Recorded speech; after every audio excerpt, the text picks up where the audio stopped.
So there was a story about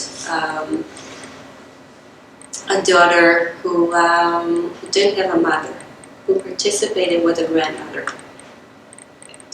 And they came with the class, just because it's something that the class did, but they, during the program, were not feeling comfortable with equality in religion. It's not their tradition, it's not their family tradition. The grandmother felt very uncomfortable. She never saw or heard anything like that.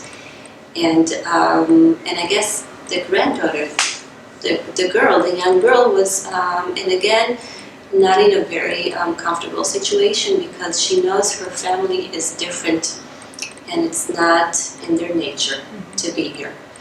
And I know she's been hearing some comments from where she was growing up in her home and family around her.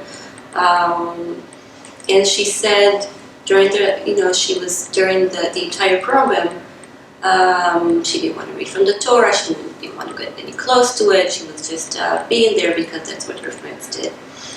And I remember during the ceremony, I was taking the Torah from the Ark, and we did this chain of generation, that the Torah is going from one girl to the other and her mother, and then that everybody could feel that this is theirs.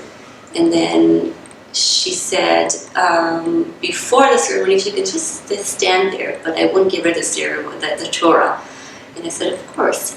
And then she was standing the last one in the line, and I was taking the Torah back from the last girl who was standing in front of her, and she said, I want to hold it.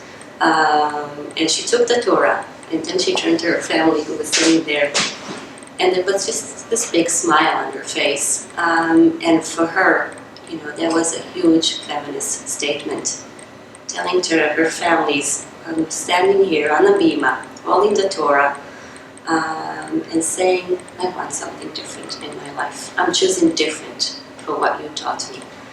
And for me, that was very meaningful, and I think for her it was something, and I don't know what the responses were later on, but I think for her, as a young girl, standing in front of men in her family and choosing differently, it was a special, special day.